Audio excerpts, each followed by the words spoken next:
आज FMCG stocks में strong बिकवाली देखी गई है और इन्वेस्टर्स जो डिमांड रिकवरी की उम्मीद रख रहे थे उन्हें एक बड़ा शॉक लगा है। गोदरेज कंज्यूमर ने Q3 के प्रॉफिट के लिए वार्निंग दी है। तो क्या होगा एफएमसीजी स्टॉक्स का?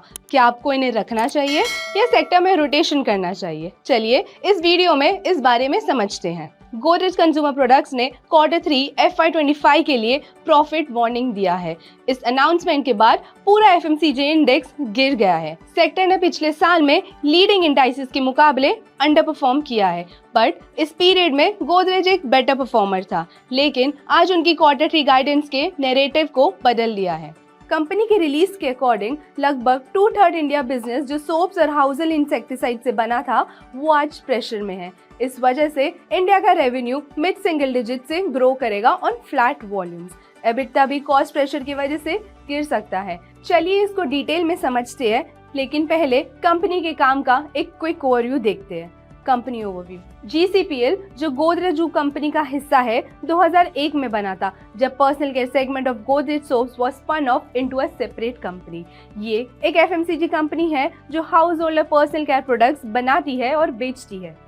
इन्वेस्टर्स ने GCPL के बिजनेस ग्रोथ को लास्ट एक साल में थम्स अप दिया है, जो कि टफ डिमांड कंडीशंस के बावजूद ग्रोथ डिलीवर करने में काफी सक्सेसफुल रहा है। इस सक्सेस का रीजन प्रोडक्ट इनोवेशंस और अंडर पेनिट्रेटेड मार्केट्स में जैसे डिओड्रेंट्स और सेक्सुअल वेलनेस प्रोडक्ट्स में एक्सपांशन रहा है। कंपनी की स्ट्रैटेजी जो नीश सेगमेंट्स पर फोकस करके उन्हें लीडर बनने की है, काफी इफेक्टिव रही है।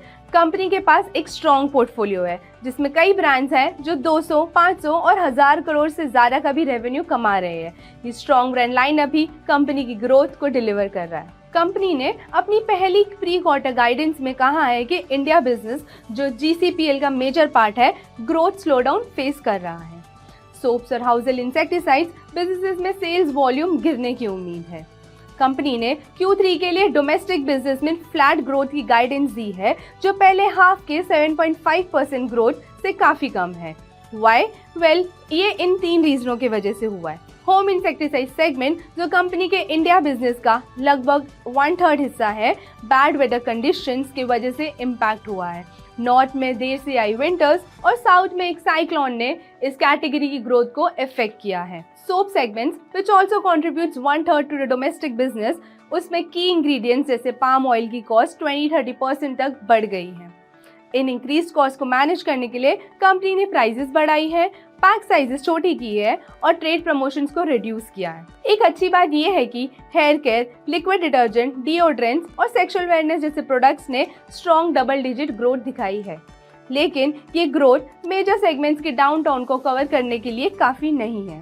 सोप्स और होम इंग्रेडिएंट्स अभी भी बिजनेस का काफी बड़ा हिस्सा है, इसलिए स्टैंड अलोन बिजनेस इस क्वार्टर में flat unit volume growth and mid single digit sales growth report करेगा। कंपनी की मार्जिन्स पर भी करंट सिचुएशन का इम्पैक्ट होगा। पिछले कुछ सालों में स्टैंड अलोन बिजनेस का एबिटा मार्जिन 24 to 27% की रेंज में रहा है। पिछले साल Q3 में 29.7% का मार्जिन था, जो फेवरेबल कमोडिटी प्राइसेस की वजह से था, लेकिन अब जो इन्फ्लेशनरी प्रेशर है वो मार्जिन्स पे स्ट्रेन डाल रहे हैं। इसलिए कंपनी एक्सपेक्ट कर रही है कि क्वार्टर में मार्जिन टेम्पररी डिप करेगा। की टेकअवेज। डोमेस्टिक सोप्स और हाउसहोल्ड इंसेक्टिसाइड्स बिजनेस में वॉल्यूम गिरने की उम्मीद है। ऑपरेटिंग मार्जिन्स भी प्रेशर में रहेंगे due to rising cost over weak demand. International business ठीक रहेगा प्रोवाइडेड एडवर्स करेंसी फ्लक्चुएशंस ना हो।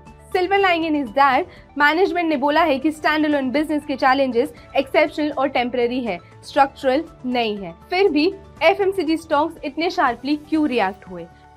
GCPL का रिलीज सिर्फ उनके लिए नहीं, पूरी इंडस्ट्री के लिए कंसर्न्स रेज कर रहा है। लास्ट क्वार्टर तक FMCG कंपनीज का परफॉर्मेंस वीक रहा था, मेनली लोअर अर्बन डिमांड की वजह से, जो राइजिंग कंपटीशन और एक्सटेंडेड मॉनसून से इफेक्ट हुई थी। लेकिन रूरल डिमांड रिकवर कर रहा था ईजिंग इन्फ्लेशन और राइजिंग MSPs की हेल्प से।